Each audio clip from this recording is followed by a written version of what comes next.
Hello दोस्तों, कैसे हो? एपिसोड 4 आ चुका है, तो जल्दी जल्दी एपिसोड को लाइक कर दो और चैनल को सब्सक्राइब कर दो। ऐसे ही एपिसोड्स लाने के लिए आप लोगों के सपोर्ट की जरूरत है, तो भूलना मत और कमेंट में जरूर बताना एपिसोड कैसा लगा। अब एंजॉय करो। चैप्टर 1173 सलाह। अच्छा सवाल। द फूल क्लाइन ने अंदर ही अंदर उसे तारीफ की और उसने अपने शब्दों में रेड एंजल इविल स्पिरिट की व्याख्या का इस्तेमाल करते हुए समझाया। 7 देवता एक ब्लैक एम्परर चाहते हैं, लेकिन वो ब्लैक एम्परर के लिए कैंडिडेट पर एक मत नहीं है।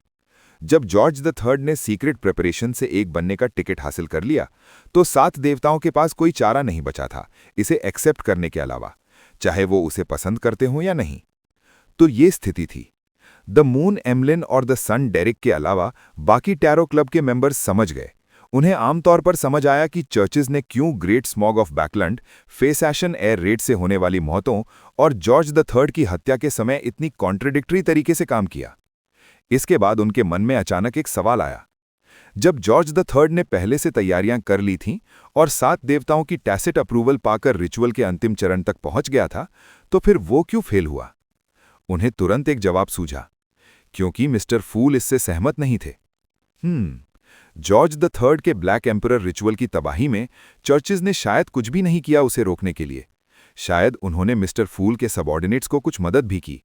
क्या church of the Lord of storms ने इस हंगामे का फायदा उठाकर कुछ सीक्रेटली किया? नहीं, वो इतना ज्यादा छुपाएंगे नहीं। लेनर्ड ने पहले पाई हुई सब डिटेल्स को याद किया और उसे ओवरऑल स्थिति की समझ पर भरोसा था। 7 देवताओं की टैसिट अप्रूवल, मिस्टर फूल ने इसका विरोध किया और द वर्ल्ड और दूसरे ब्लेसेड को भेजकर जॉर्ज द थर्ड के अपोथियोसिस रिचुअल को सीक्रेटली तबाह कर दिया। लेकिन इसका क्वीन से क्या लेना देना? वो गर्मन स्पैरो के गायब होने का पता क्यों लगाई? Black emperor. क्वीन ने मिस्टर फूल के नेतृत्व में होने वाली ऑपरेशन में हिस्सा लिया होगा और बाद में उसे पता चला कि एक पार्टिसिपेंट गायब हो गया। कैटलिया ने अपने रिच ज्ञान और इंसाइट के जरिए सत्य का अंदाजा लगाया। और इसी वक्त एमलिन अभी पहले की चर्चा से जोड़ तोड़ पाया और उसने प्रोटेक्टिव कस्टडी के दौरान बाहर के विकास को समझ लिया। जॉर्ज द थर्ड ने सीक्रेटली देवता बनने की साजिश की और 7 देवताओं की टैसिट अप्रूवल पाई। अंत में मिस्टर फूल के ब्लेसेड ने उसका रिचुअल तबाह कर दिया, जिससे वो स्पॉट पर मर गया। ये देखकर कि सब खामोश हैं, द फूल क्लाइन ने द हर्मिट कैटलिया की तरफ देखा और कहा, कोई और सवाल? इस बार कुछ नहीं है। कैटलिया ने और ज्यादा सर झुकाया। वो पहले से ज्यादा रिस्पेक्टफुल थी उस ताकतवर फिगर के सामने जो लंबे ब्रॉन्ज टेबल के आखिर पर बैठा था। चाहे उसे पहले से पता था कि मिस्टर फूल के नीचे snake of fate, death council और एंशंट बेन थे और लाइफ स्कूल ऑफ थॉट पर सीक्रेटली नियंत्रण रखा था, फिर भी उसने कभी सोचा नहीं था कि मिस्टर फूल रियल वर्ल्ड में मोबिलाइज कर सकने वाली ताकतें एक राजा के अपोथियोसिस रिचुअल को तबाह कर सकती हैं। इसके अलावा उसने एक किंग ऑफ एंजल्स, क्रिएटर के बेटे की साजिश को भी फॉइल कर दिया। मिस्टर फूल की छुपी हुई ताकतें मैंने सोची थी उससे ज्यादा एग्जैजरेटेड हैं। टैरो क्लब के मेंबर्स का उस पर क्या प्रभाव है? बैकिंग फैक्शन, इंडिविजुअल ग्रोथ या सिर्फ एक बैकअप प्लान?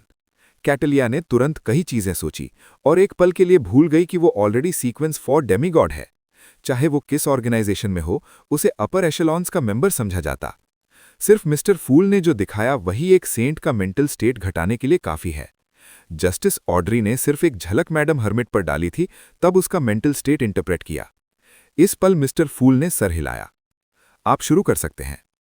ये सुनकर लेनर्ड ने तुरंत लंबे धब्बेदार टेबल के दूसरे आखिर की तरफ देखा और द वर्ल्ड से कहा, आपकी अब की स्थिति क्या है? फॉर्स, एक्सियो, ऑड्री और बाकी टैरो क्लब के मेंबर्स ने भी अपनी नजर डाली। द वर्ल्ड गर्मन स्पैरो की स्थिति के लिए अपनी चिंता दिखाई। उनके नजरिए से द वर्ल्ड गर्मन स्पैरो, जो मिस्टर फूल और एंजल ऑफ टाइम अमोन के बीच एक कॉम्बैट टूल के तौर पर फंसा हुआ है, बुरी स्थिति में है। उसका जिंदा बच जाना ही काफी लकी था। विभिन्न तरह की चिंता को महसूस करते हुए क्लाइन ने द वर्ल्ड को कंट्रोल किया और खराश भरी हंसी हंसी। इतना बुरा नहीं है, लेकिन इतना अच्छा भी नहीं। ये सब मिस्टर फूल की कृपा से है कि मैंने आखिरकार अमोन से एक राज पा लिया, लेकिन मैं उसके कब्जे से बिल्कुल भागा नहीं।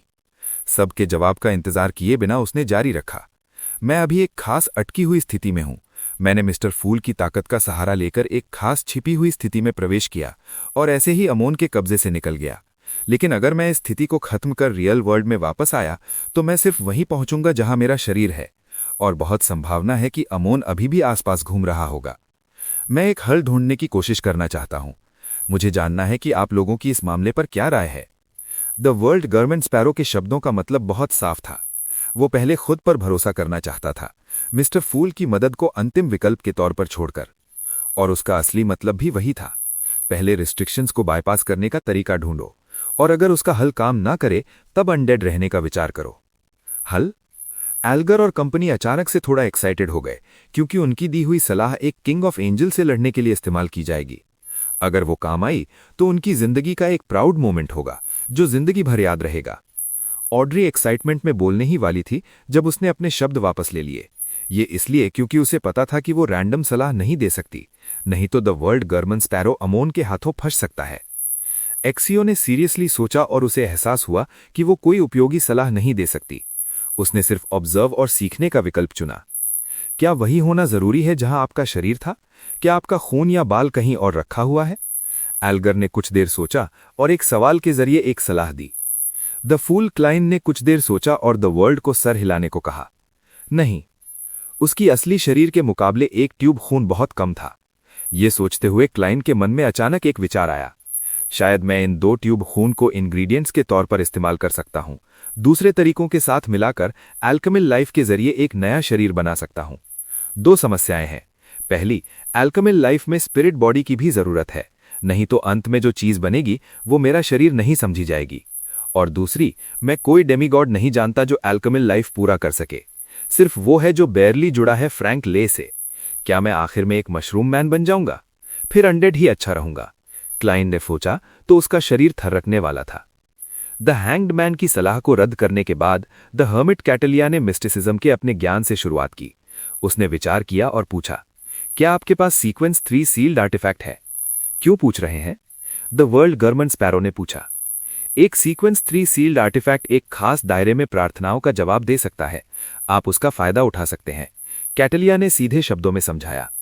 क्लाइन को आमतौर पर समझ आया कि मैडम हर्मिट क्या सोच रही हैं। आप डिसेंट की बात कर रहे हैं? बिल्कुल सही। किसी को पेरिफेरी में एक डिसेंट रिचुअल सेटअप करने को कहें और आप अपनी छिपी हुई स्थिति में उसका जवाब दे सकते हैं। कैटलिया ने पहले द सन की तरफ देखा और स्पेसिफिक प्लान बताया। फिर उसे कुछ याद आया और उसने पूछा, क्या आपके पास सच में सीक्वेंस 3 सील्ड आर्टिफैक्ट है? वो असल में चाहती थी कि द वर्ल्ड मिस्टर फूल से बेस्टोमेंट मांगे। मैं ऑलरेडी सीक्वेंस 3 बियॉन्डर हूं, क्लाइन ने सीधे शब्दों में जवाब दिया जब उसने द वर्ल्ड को कंट्रोल किया। टैरो क्लब के मेंबर्स एक पल के लिए बेआवाज हो गए। उन्हें अच्छी तरह पता था कि मिस्टर वर्ल्ड जून के अंत में सीक्वेंस 4 तक पहुंचा होगा डेमीगॉड बनने के लिए, और अब ये वही साल का दिसंबर था।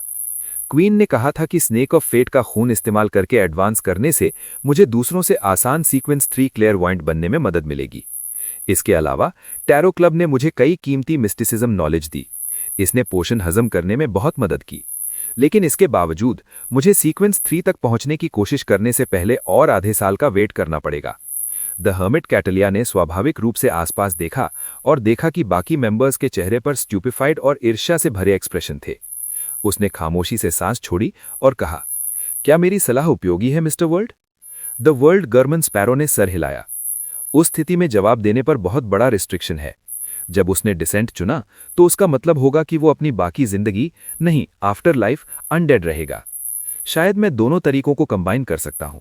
हाँ, मैं द फूल, सी गॉड या प्रोटेक्टर ऑफ मैजिक और ड्रामा परफॉर्मर्स की तरह प्रार्थना करने का तरीका इस्तेमाल करके forsaken land of the God से निकल सकता हूं, लेकिन वो अर्जेंट नहीं है। सत्य का पता लग जाना बहुत आसान है। द फूल क्लाइन ने सोचते हुए द वर्ल्ड को द स्टार लेनर्ड की तरफ देखने को कहा। लेनर्ड को तुरंत समझ आ गया कि वो क्या कहना चाहता है। उसने साफ शब्दों में मान लिया, मैं वापस जाकर कुछ रिसर्च करूंगा, देखता हूं दूसरे आइडियाज हैं। साफ था कि उसका असली इरादा ये था कि वो वापस जाकर ओल्ड मैन से पूछे। वो एक ऐसा एंजल है जो अमोन को अच्छी तरह जानता है। शायद वो ऐसी सलाह दे सके जो कोई और न सोच सके। यही जवाब था जो क्लाइन चाहता था। उसने तुरंत द वर्ल्ड को बोला, ठीक है। अपनी संकट से निकलने के तरीके की चर्चा खत्म होने के बाद द वर्ल्ड गवर्नमेंट स्पैरो ने फोर्स की तरफ देखा। मेरी मदद करो एब्राहम फैमिली से पूछने की कि क्या उनके पास अभी भी कोई वर्म्स ऑफ कॉस्मॉस हैं जिनकी स्पिरिचुअलिटी खो नहीं गई है। अगर हैं तो एक्सचेंज के लिए क्या दाम होगा। वर्म्स ऑफ स्टार एक हाई लेवल स्पिरिचुअल मटेरियल था। अक्सर उसमें कोई बियॉन्डर कैरेक्टरिस्टिक्स नहीं होती, इसलिए उनकी स्पिरिचुअलिटी नुकसान का शिकार हो जाती है। बिना किसी स्पेशल तरीके के उसे ज्यादा देर तक संभालना मुश्किल है। Worms of Cosmos. फॉर्स थक गई, फिर उसने सर हिलाया। ठीक है। जवाब पाकर क्लाइन ने द वर्ल्ड का ध्यान द हर्मिट कैटेलिया की तरफ दिया। अगर मिस मजिशियन एब्राहम फैमिली से वर्म ऑफ स्टार एक्सचेंज नहीं कर पाती तो मैं आपको एक मिशन सौंपना चाहता हूं। कौन सा मिशन? कैटेलिया ने इंटरेस्ट से पूछा। द वर्ल्ड ने मुस्कुराते हुए कहा, ऑरोरा ऑर्डर के सेंट ऑफ सीक्रेट्स बोटिस का शिकार करो। Chapter 11-17 joint operation. Aurora Order का Saint of secrets Botis. Mister World उसका शिकार करना चाहता है। फॉर्स का पहला रिएक्शन था कि उसने गलत सुना। आखिर गवर्नमेंट स्पैरो का सेंट ऑफ सीक्रेट्स से कोई लेना देना नहीं था। लेकिन उसे जल्द ही अभी जिक्र किए गए वर्म ऑफ स्टार से एक आम आइडिया मिल गया। इससे उसे अचानक एक्साइटमेंट और थ्रिल हुई। ये इसलिए क्योंकि वो भी सेंट ऑफ सीक्रेट्स बोटिस का शिकार करना चाहती थी, अपने टीचर के परिवार का बदला लेने के लिए। लेकिन अपनी कमी ताकत और इसके दाम चुकाना पाने की वजह से उसने ये विचार अपने तक ही रखा था। चाहे ऐसा लग रहा है कि मिस्टर वर्ल्ड पर्सनली एक्शन लेने की योजना नहीं बना रहे, मैम हर्मिट भी एक सीक्वेंस 4 डेमीगॉड हैं और उनके पीछे वो क्वीन मिस्टिक का सहारा है। मैं अपनी क्षमता के अंदर अटमोस्ट सपोर्ट दे सकती हूं। अपने विचार तेज करते हुए फौज ने अपने बाजू में 25 आइडियाज बहुत इंपॉर्टेंट है। आमोन के लिए चीजें मुश्किल बनाना? पल्ले ज़ोरोआस्त्र ने हंसकर कहा, इससे क्या फायदा होगा? नहीं तो छोड़ो। लेनर्ड एक पल के लिए बेआवाज रह गया। कुछ सेकंड्स बाद उसने कहा, कम से कम ये आपको अच्छा महसूस करवा सकता है। पल्लेज हंस पड़ा। मुझे और बेहतर महसूस होगा अगर तुम इस विषय को उठाओगे ही नहीं। लेनर्ड के जवाब का इंतजार किए बिना मरौडा पाथवे के सीक्वेंस 1 एंजल ने अपनी थोड़ी सी बुढ़ापे वाली आवाज से सांस छोड़ी। क्या तुम्हारे फॉर्मर कॉलीग के पास डिसीट चार्म नहीं है? शायद वो इसका इस्तेमाल करके एक हल निकाल सके।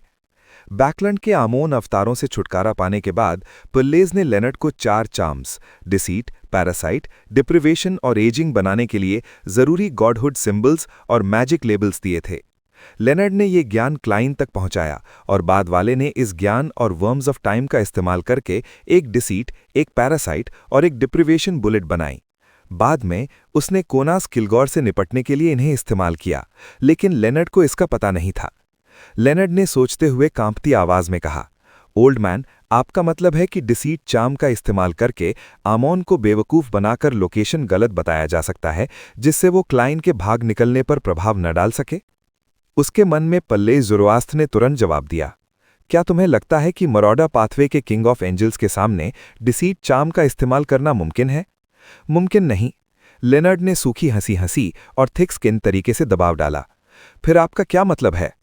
पल्ले ज़ोरोआस्त्र की आवाज अचानक और स्पिरिटेड सुनाई दी। उस रूल को धोखा दो जो कहता है कि आदमी सिर्फ वहीं वापस जा सकता है जहां उसका शरीर है।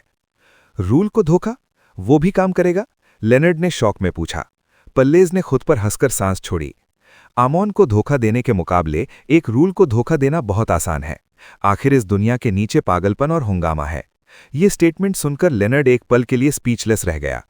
एक तरफ उसमें इतना अनुभव नहीं था, उसे नहीं पता था कि ऑर्डर्स और लॉस को धोखा दिया जा सकता है, और दूसरी तरफ उसने कभी सोचा नहीं था कि ओल्ड मैन के मन में आमोन नेचुरल लॉज और दुनिया के ऑर्डर से भी ज्यादा भयंकर था। लगभग 10 सेकंड्स बाद उसने फिर बोला, इस तरीके से सफल होने की संभावना कितनी है? बहुत बहुत कम है, पल्लेज ने स्नीयर के साथ कहा।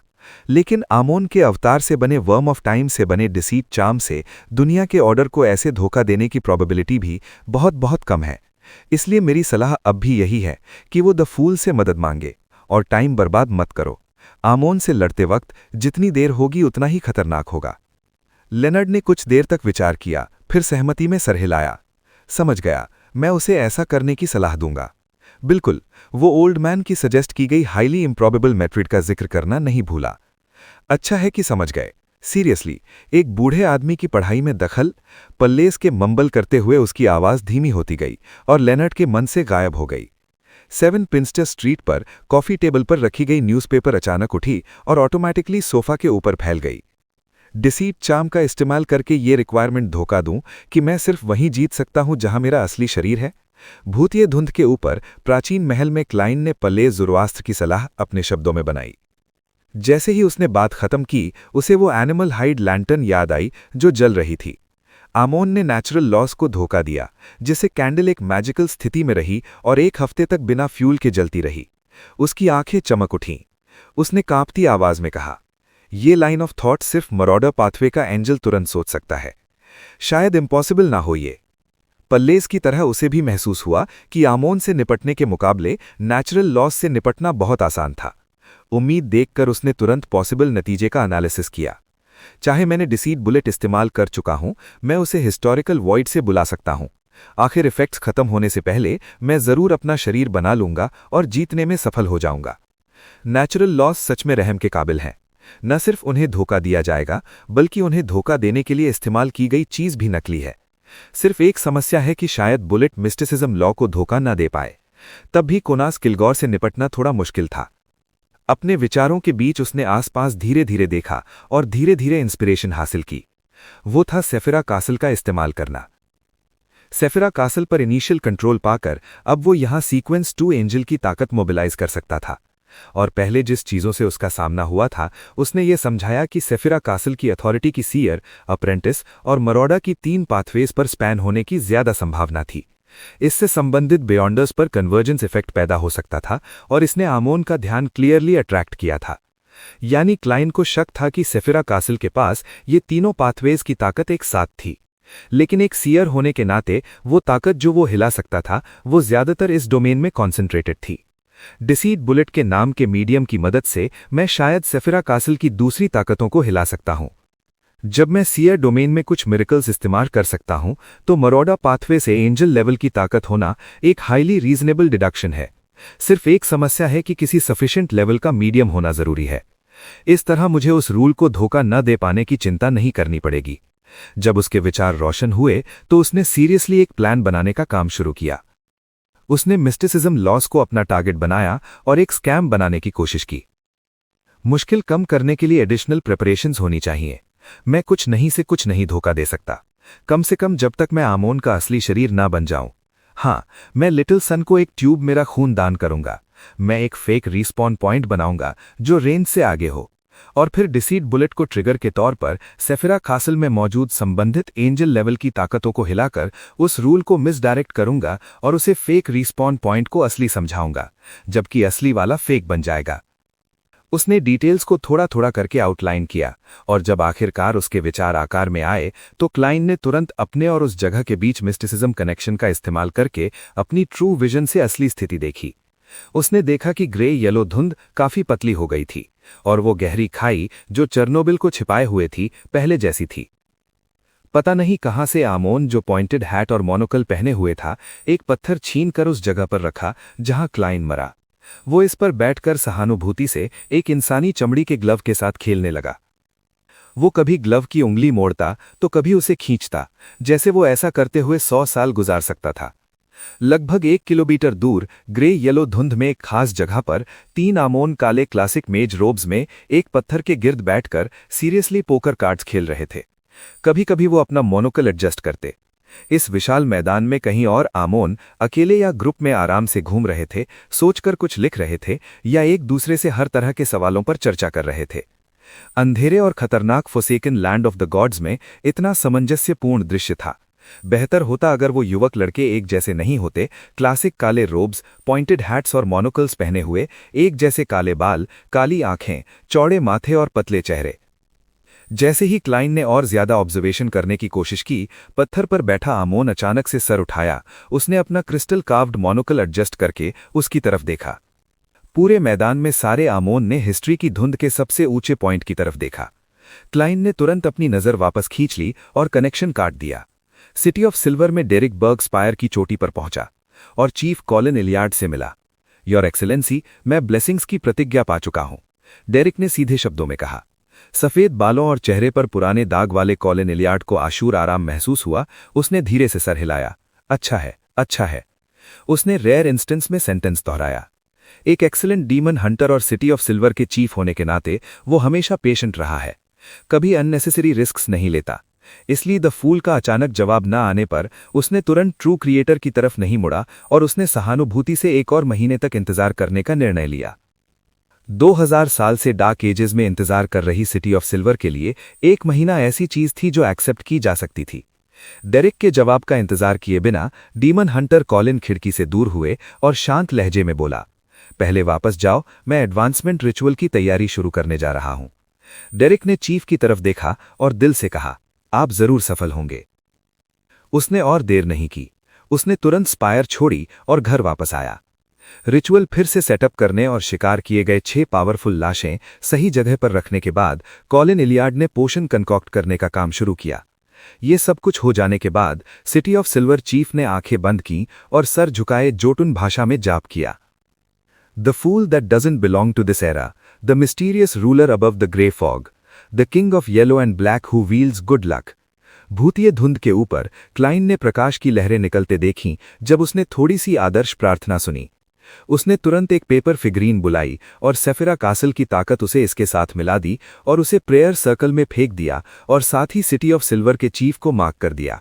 साथ ही इस प्रेयर सर्कल की मदद से उसने पूरी स्पायर और सिटी ऑफ सिल्वर की स्थिति देखी और कंफर्म किया कि चीफ या लिटिल सन के आसपास आमोन के पैरासाइट होने का कोई निशान नहीं था। मुझे इस मौके का फायदा उठाना चाहिए।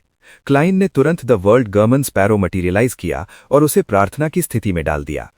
इस लम्हे कॉलिन इलियार्ड ने रोशनी देखी। पवित्र रोशनी में अचानक से एक पवित्र फरिश्ता जो 12 जोड़ी आदर्श पंखों वाला नीचे उतरा। साफ सफेद पंख नीचे गिरते हुए डीमन हंटर इन रोशनी के पंखों की गोद में आ गया।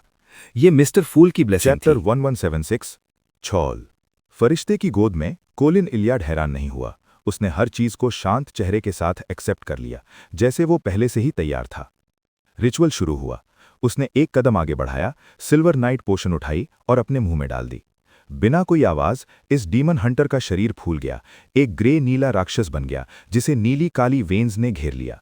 वो कई मीटर ऊंचा था, उसके माथे पर काले क्रैक्स थे। इस राक्षस के हर इंच में रहस्य और भय की अनिवार्य ताकत थी। उसके सर के अलावा, जो अब भी इंसानी आकार रखे हुए था, बाकी शरीर एक मिथिकल क्रीचर जैसा था जो अजीब मानसिक प्रभाव डाल रहा था। अगले ही सेकंड कोलिन इलियार्ड के सर के नीचे वाली खोपड़ी नर्म होकर अंदर धंस गई। काले क्रैक को सेंटर मानकर उसका सर धीरे धीरे लरजने लगा, जैसे एक धुंधला वॉर्टेक्स बना रहा हो। ऐसा दर्द सिटी ऑफ सिल्वर के चीफ को, जिसने कई ताकतवर प्राणियों को मारा था, अपने आप को रोक नहीं पाया। उसने चीखों की एक सीरीज निकाली जो आम प्राणियों के मन को तोड़ने के लिए काफी थी। अगर ये न होता कि कोलिन इलियार्ड ने पहले ही स्पायर के मेंबर्स को खाली कर दिया था, सिर्फ डेमीगॉड लेवल वेट चिरमॉन्ट को छोड़कर उसे देखने और किसी एक्सीडेंट को होने से रोकने के लिए, तो कई बियॉन्डर्स बिल्कुल नियंत्रण खो बैठते। 6 ताकतवर जीवित प्राणियों की लाशें जो अलग अलग जगहों पर थीं, रिचुअल की अदृश्य ताकत के तहत ऊपर उठीं। म्यूटेट हुए कोलिन इलियार्ड के गिर्द घूमने लगीं, किसी रहस्यमय संबंध का इस्तेमाल करके इस बेनज़ीर डीमन हंटर की कुछ यादों को जगाने के लिए। वो डीमंस का शिकार करने का अनुभव था। वो था उसने अपने हाथों से पहले चीफ के हमले को दर्दनाक तरीके से खत्म किया। वो था उसकी जिंदगी जिसमें उसने बार बार ताकतवर मॉन्स्टर्स को हराया। ये प्रकट रूप एक ऑल्टर पर पेंटिंग की तरह दिखे। कभी वो कोलिन इलियार्ड में मिल जाते और कभी उससे अलग होते, उसे खुद को डिफाइन करने में मदद करते। वो एक्सट्रीम दर्द और बदलाव के दौरान एक खास स्तर की क्लैरिटी बनाए रखता। सिर्फ इसी लम्हे पर कोलिन इलियार्ड को आखिरकार रिचुअल का सार समझ आया। सीक्वेंस 4 डीमन हंटर होने के नाते हर ताकतवर प्राणी का शिकार एक इंटेंस मानसिक कैथार्सिस की लड़ाई थी।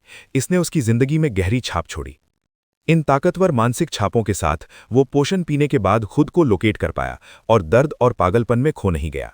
इससे कोलिन इलियार्ड को सिटी ऑफ सिल्वर की कुछ किताबों में दर्ज एक शब्द याद आया, एंकर।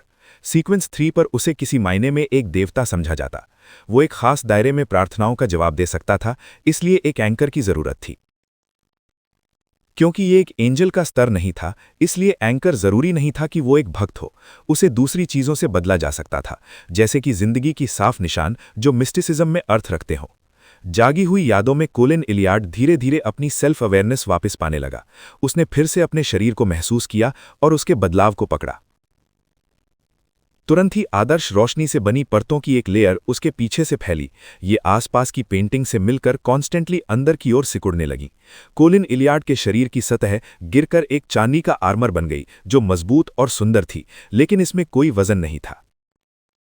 डीमन हंटर के सिल्वर नाइट बन जाने के बाद देवता की ब्लेसिंग में अंतर होने की वजह से सिल्वर नाइट्स के बीच माइन्यूट डिफरेंसेस होते हैं।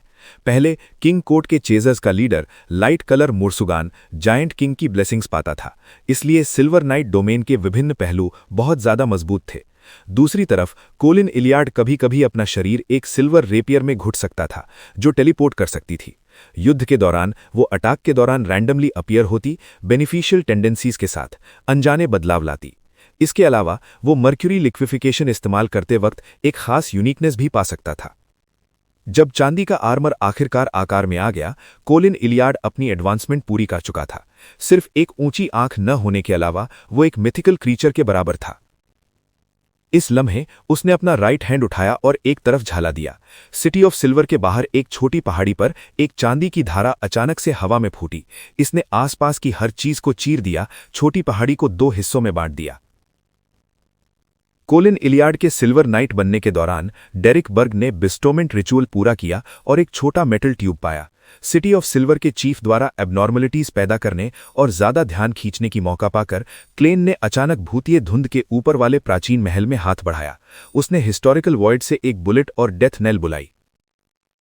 तुरंत ही उसने पहले ही एक डिविनेशन की, कंफर्म किया कि लिटिल सन के आसपास अमोन के पैरासाइट्स होने के कोई निशान नहीं थे। बिना किसी हिचकिचाहट के उसने रिवॉल्वर का सिलेंडर खोला और डिसीट बुलेट उसमें डाल दी। पाह! अपने राइट हैंड को हिलाकर उसने सिलेंडर बंद किया और मिस्टिसिज्म कनेक्शन का इस्तेमाल करके उस जगह पर एम किया जहां वो मरा था। बैंग! उसने शांत लहजे से ट्रिगर को खींचकर अकेली बुलेट चला दी। इसी वक्त इस बियॉन्डर इफेक्ट का फायदा उठाते हुए उसने सेफिरा कासल की ताकतों को मोबिलाइज करने का इरादा किया। भूतिए धुंध फिर से खौल उठी। उनके आसपास की जगह सहित एक भव्य लेकिन थोड़ी सी अंधेली ताकत लहर की तरह बह निकली, बुलेट को लपेटकर गैप से गुजरती हुई रियल वर्ल्ड की तरफ चली। सेफिरा कासल की रोशनी अचानक से धुंधली हो गई। अपने डर और भय को दबाते हुए क्लेन ने डेथ नेल के हिस्टोरिकल प्रोजेक्शन का इस्तेमाल करके सडन डिसेंट का एहसास सिमुलेट किया। वो द सन को दिखाने वाले लाल तारे की तरफ कूदा और अपने खून के छोटे ट्यूब की तरफ कूदा। चेरनोबिल के उजाड़े मैदान पर पॉइंटेड हैट्स पहने हुए सारे अमोन ने सर उठाकर आसमान पर गुजरती बिजली को देखा। उन्होंने एक गहरी और चुपचाप स्ट्रिप को देखा जिसे बिजली भी रोशन नहीं कर पाई। उन्होंने मोनोकल्स एडजस्ट किए। कुछ देर खामोशी के बाद उन्होंने हंस दिया। वो ऐसा नहीं लगता जो ऐसा हल सोच सके। पेलेज, क्या वो इस ऑर्गेनाइजेशन में शामिल हो गया है जिसका कोड नेम टैरो क्लब है? सिटी ऑफ सिल्वर में बर्ग के घर में डेरिक के सामने का अंधेरा अचानक से गहना हो गया, जैसे कमरे की मुंबई जलकर राख हो गई हो। सिटी ऑफ सिल्वर के रहने वालों के लिए ये अच्छी बात नहीं थी। डेरिक की आंखें तुरंत ही सूरज की रोशनी से चमकने लगीं। इस लम्हे गहरे अंधेरे से धाराएं रोशनी फूटीं, जैसे ट्रांसपेरेंट लरसते हुए कीड़े। डेरिक ने जो मेटल ट्यूब पाया था वो ऑटोमेटिकली टूटकर ताज़ा लाल खून उसमें से तैरकर हवा में लटक गया। वो फैला नहीं बल्कि रोशनी के टुकड़ों से मिल गया। सिर्फ 2-3 सेकंड्स में ये रोशनी के टुकड़े इकट्ठे होकर एक बड़ा लाइट बॉल बन गए।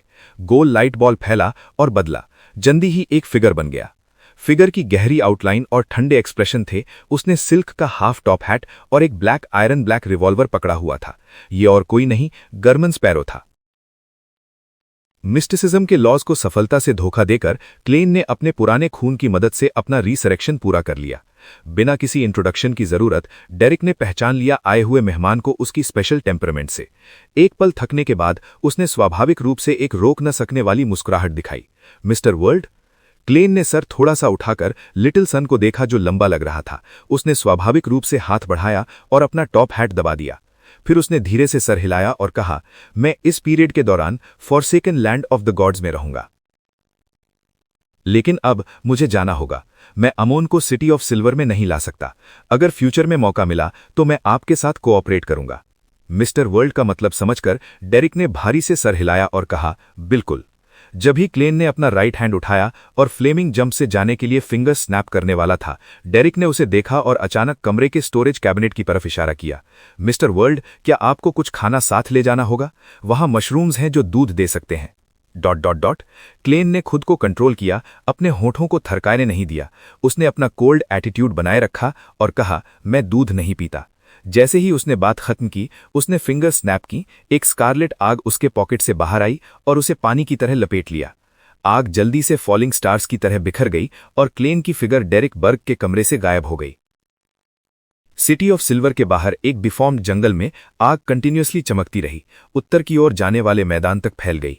जब वो सच में सिटी ऑफ सिल्वर से निकल गया, तभी क्लेन ने अपने फुटस्टेप्स धीमी की और हिस्टोरिकल वॉइड से एक लैंटर्न बुलाया। उसे पहले से ही उम्मीद थी कि रिवाइवल प्रोसेस इतना स्मूथली जाएगा। आखिर एक बार सही हल मिल गया तो अमोन के लिए उसे रोकना मुमकिन नहीं था।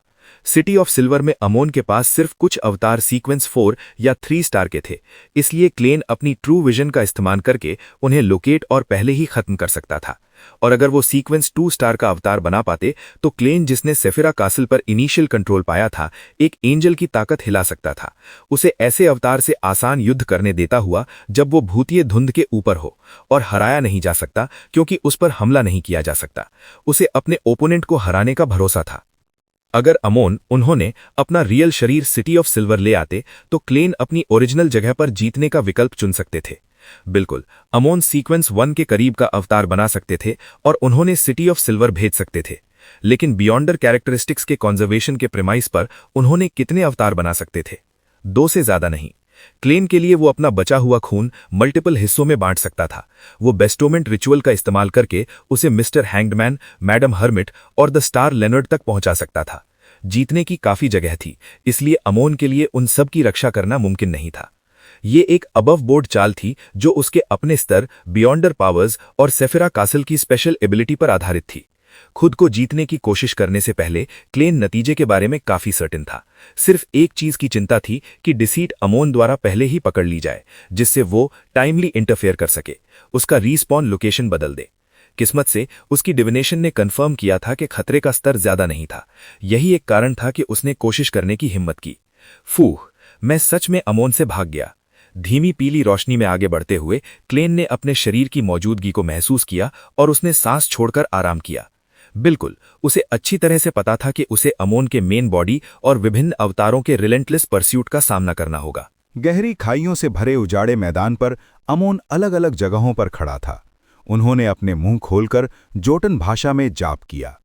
The blessed of the spirit world and Sefirah Castle, the mystery stemming from ancient times, the witness of an extended history, protector of backland magic and drama performers, the great German Sparrow। ये आवाजें layered थीं जब वो void में घुसीं, जैसे अनंत दूरी तक फैल रही होंगी। 10 सेकंड्स बाद सब उन्होंने अलग अलग तरीकों से अपने क्रिस्टल मोनोकल्स एडजस्ट किए और धीरे से हंस दिए। उसने बदल दिया काफी जल्दी। अगर गर्मन स्पैरो अब भी ऑटोमेटिकली इस ऑनरिफिक नाम का जवाब दे रहा होता तो वो इस मौके का इस्तेमाल करके दूसरे पार्टी की लोकेशन डिटर्मिन कर सकता और एक एरर पैदा कर सीधे उसके टारगेट के बगल अपीयर हो सकता। अंधेरे में जो वक्त वक्त पर बिजली से रोशन होता रहता था, हैटेड और कोटेड क्लाइन धीमी रफ्तार से उत्तर की तरफ सफर कर रहा था, जबकि एक लैंटर्न पकड़ा हुआ था। एक प्रार्थना है, अमोन गर्मन स्पैरो के ऑनरिफिक नाम का इस्तेमाल कर रहा है। इसका मतलब है कि कई अमोन मेरे से ज्यादा दूर नहीं है, लेकिन सिटी ऑफ सिल्वर में उसके पैरासाइट्स नहीं हैं। वो आसपास की पेट्रोल टीम्स में हैं या कुछ अनजाने प्राणियों में। चलते चलते क्लाइन ने अचानक सर घुमाया और कुछ सेकंड्स तक ध्यान से सुना। इस मामले में वो खास खुश था कि वो काफी कॉशियस था। उसने ऑनरिफिक नाम बदल दिया था, जो डिफॉल्ट एक्नॉलेजमेंट की इजाजत देता था जब वो भूतिए धुंध के ऊपर होता। ये protector of Backlund magic and drama performers से protector of all poor children in Backlund बन गया। ये उसके द्वारा सेट की गई लो एंड चैरिटी बर्सरी फाउंडेशन से आया था। हाँ, अमोन एक क्रिप्टोलॉजिस्ट है। बहुत संभावना है कि वो ड्वेन डांटेस की सारी जानकारी से इस ऑनरिफिक नाम को इंटरप्रेट कर सकता है। नहीं, मुझे ऑटोमेटिक रिस्पॉन्स की भी जरूरत नहीं। जब क्लाइन ने लैंटर्न द्वारा निकाली गई धीमी पीली रोशनी को देखा तो उसने जल्दी से निर्णय लिया। उसने हर वर्म ऑफ स्पिरिट को सिर्फ प्रार्थनाओं को सुनने की क्षमता दी, बिना ऑटोनॉमसली जवाब देने की क्षमता के बिना, जब तक उन्हें मेन बॉडी से इजाजत ना मिली हो। इस तरह फ्रीक्वेंट प्रार्थनाएं उसकी डेली लाइफ पर गंभीर प्रभाव डालती, लेकिन ये कोई बड़ा प्रॉब्लम नहीं था। ये इसलिए क्योंकि अमोन के वाइल्ड हरासमेंट के अलावा कोई और गर्मन स्पैरो को प्रार्थना नहीं करता, क्योंकि उसने अपने ऑनरिफिक नाम के बारे में बात नहीं फैलाई। इस मामले को सेटल करने के बाद क्लाइन ने अमोन के सारे भयंकर पहलुओं के बारे में सोचा। उसे अचानक आगे क्या करना है इस पर शक होने लगा। उसका ओरिजिनल प्लान ये था कि वो सिटी ऑफ सिल्वर से दूर रहे और उत्तर में मौजूद नॉइस रूइंस की तरफ जाए और वहां की स्थिति की जांच करे। वो देखना चाहता था कि क्या वो मिरेकल इन्वोकर पोशन की मेन इंग्रेडिएंट्स हासिल कर सकता है। लेकिन उस प्राचीन शहर के खंडरों को अमोन से जोड़ने पर एक समस्या प्रकट हुई। क्लाइन ऑलरेडी कंफर्म कर सकता है कि नेबरिंग पाथवेज के अपर लेवल्स भी बियॉन्डर कैरेक्टरिस्टिक कन्वर्जेंस के लॉ को फॉलो करते हैं, जब से अमोन फोर्सेकन लैंड ऑफ द गॉड्स में 1000 साल से भटक रहा है और सिटी ऑफ सिल्वर के करीब आया है, वो उत्तर के नॉइस रूइंस की तरफ कैसे अट्रैक्ट नहीं हुआ होगा। सिटी ऑफ सिल्वर के चीफ के लिए दाखिल होने की हिम्मत नहीं करना, इसका मतलब है नॉइस सिटी की ताकत बिल्कुल एंजल के स्तर तक पहुंची है। अमोन उसे इग्नोर नहीं करेगा। वो शायद ऐसे high level बियॉन्डर characteristic of a neighbouring pathway को सीधे खाने की हिम्मत नहीं करेगा, लेकिन इससे उसका ट्रैप सेट करना नहीं रुकता। चाहे वो बीते वक्त ऐसा नहीं किया हो, वो अब जरूर वहां की तरफ दौड़ रहा होगा। बिल्कुल, मैं इस पॉसिबिलिटी को एक्सक्लूड नहीं कर सकता कि अमोन ने अभी तक इसे ढूंढा नहीं है, क्योंकि सिटी ऑफ सिल्वर के चीफ की पहली मुलाकात के दौरान नॉइस रूइंस इतने खतरनाक नहीं थे। शायद वो एंजल लेवल की ताकत नॉइस रूइंस में बाद में आई है। वो कॉन्स्टेंटली अपने बिलीवर्स को माइग्रेट करवा रहा है ताकि अमोन से बचा सके। अपने विचारों के बीच क्लाइन उत्तर पश्चिम की तरफ प्राचीन शहर जाने से थोड़ा सा डर गया। उसने निर्णय लिया कि वो पहले देखेगा कि क्या मिरेकल इन्वोकर पोशन की मेन इंग्रेडिएंट्स हासिल करने के दूसरे तरीके हैं, फिर विचार करेगा कि उसे नॉइस रूइंस के पेरिफेरी तक जाकर ऑब्जर्वेशन और कुछ इंटेल गैदर करना चाहिए। ये सोचते हुए क्लाइन काले कोट और हाफ टॉप हैट में एक ऊंची टावर के रैकेज की तरफ चला, वक्त वक्त पर चमकती बिजली से रास्ता पकड़ते हुए। रास्ते में धीमी पीली रोशनी के बाहर के खतरनाक अंधेरे में मॉन्स्टर्स लाइन बनाकर खामोश उसके पीछे आए। वो ऑलरेडी उसकी मैरियोनेट्स थे। उनके मुकाबले सियर पाथवे के सेंट्स और भी ज्यादा बिजार और भयंकर थे। चलते चलते मॉन्स्टर्स में से जो एक मछली जैसा दिखता था जिसमें लिम्स थे, अचानक से जोटन भाषा में जाप करने लगा, the sun that is eternal, you are an indistinguishable light, you are the embodiment of order. जैसे ही उसने 3 लाइन वाले ऑनरिफिक नाम का जाप पूरा किया, मॉन्स्टर जमीन पर गिर पड़ा और उसकी जान चली गई। देवताओं के ऑनरिफिक नाम अक्सर 3 लाइन्स तक सीमित नहीं होते, लेकिन जाप करते वक्त कोई भी 3 चुने जा सकते हैं। जैसे एटर्नल ब्लेजिंग सन का पूरा ऑनरिफिक नाम था eternal blazing sun, indistinguishable light, embodiment of order, god of contracts, guardian of businesses. और अभी क्लाइन ने पहले 3 का इस्तेमाल किया। इस तरीके से उसने Lord of storms, God of knowledge and wisdom और एवरनाइट गॉडेस को प्रार्थना की और उम्मीद की कि उसे कोई जवाब मिले। लेकिन 15 मिनट बाद उसके आसपास कोई बदलाव नहीं आया। फोर्सेकन लैंड ऑफ द गॉड्स में एक सीक्वेंस 0 ट्रू डीटी को प्रार्थना करना बेकार है। जब तक कि टारगेट ट्रू क्रिएटर ना हो या कोई ऐसा मौजूद ना हो जो सेफिरा कासल या केओस सी जैसी चीजें चलाता हो, ये सही नहीं है। आफ्टरनून टाउन में वहां क्लर्जीमैन ने गॉडेस का ट्रू नाम छिपाकर कहा था। जब उसने चौथे किंग ऑफ एंजल्स का जिक्र किया तो उसे देवताओं के शामिल होने की वजह से इमोलेशन से गुजरना पड़ा। शायद इसलिए क्योंकि फोर्सेकन लैंड ऑफ द गॉड्स में अब भी हर तरह की डिवाइन ताकत है, सिर्फ कंसीलमेंट और डीजेनरेशन नहीं। और अलग अलग देवताओं के ट्रू नाम के अलग अलग मायने हैं मिस्टिसिज्म में, जिससे वो संबंधित ताकतों को हिला सकें।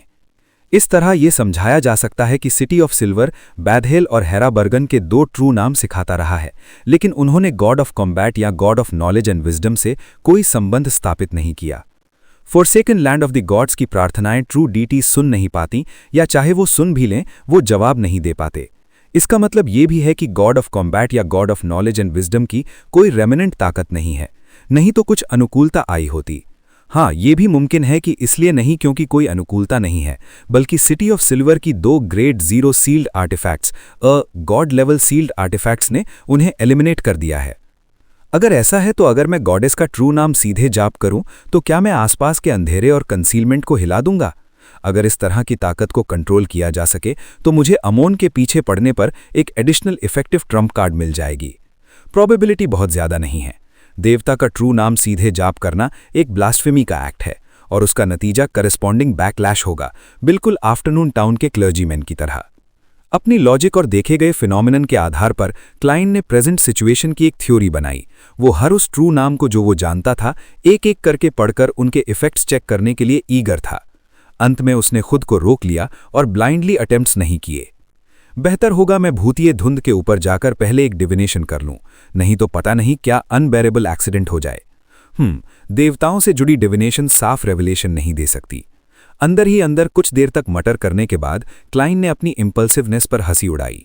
मेरा पहला प्लान ये था कि मुझे 2 दिन से मौत नहीं आई है, आज सीरियसली कोशिश करूंगा। इस वक्त वो एक गिरी हुई टावर तक पहुंच गया था। उसने आधी कटी हुई एक दीवार के बाजू में बैठकर हिस्टोरिकल वॉइड से एक पेपर क्रेन निकालने के लिए हाथ बढ़ाया और उसे जला दिया। वो देखना चाहता था कि क्या वो स्नेक ऑफ फेट विल आउसेप्टिन सेरेस से संपर्क कर सकता है अगर मीडियम हो, ताकि वो जान सके कि वो मिरेकल इन्वोकर पोशन की मेन इंग्रेडिएंट्स कहाँ से हासिल कर सकता है। लैंटर्न को तीसरी बार बुलाकर की गई रोशनी में क्लाइन गहरी नींद में सो गया, लेकिन उसने कुछ भी सपना नहीं देखा। बिल्कुल काम नहीं करता। जागने के बाद क्लाइन ने सर हिलाया और अपने शरीर को हिस्टोरिकल वॉइड में दाखिल होने दिया। इसके बाद उसने 4 स्टेप्स काउंटर क्लॉकवाइज लिए और भूतिए धुंध के ऊपर पहुंच गया। दी फूल की सीट पर बैठकर उसने कचरे के ढेर से एक छोटा पेपर बॉक्स बुलाया। अंदर पेपर क्रेन्स का एक स्टैक था। ये एक खास बच्चे ने अपने हाथों से बनाया था। इसी वक्त the world government sparrow materialise हुआ।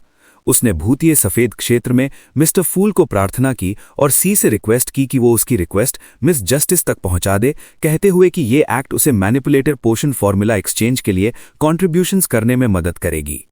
बिल्कुल, क्लाइन ने ऑलरेडी रिवील कर दिया था कि पोशन ह्यूज इमोशनल रेजोनेंस के दौरान पीनी चाहिए।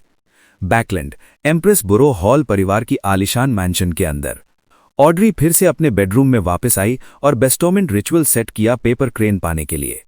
उसने एक पतली पेंसिल उठाई और पेपर क्रेन की सरफेस पर लिखा, ड्वेन डांटेज ने आपसे मेरी मुलाकात की रिक्वेस्ट की है। तैयारियां पूरी करने के बाद ऑड्री ने मिस्टर वर्ल्ड के इंस्ट्रक्शंस के मुताबिक पेपर क्रेन को अपने पिलो के नीचे रख दिया और सो गई। जल्द ही उसने एक पिचकारा उजाड़ा मैदान देखा। एक ड्रीम वॉकर होने के नाते जिसने पहले ही खुद को हिंट्स दिए थे, उसने अपनी चेतना बनाए रखी और मजबूत क्यूरियोसिटी के साथ मैदान के बीच मौजूद काले स्टीपल की तरफ चली। जब ही वो अपनी मंजिल पर पहुंची, उसकी स्पिरिचुअल परसेप्शन ट्रिगर हुई।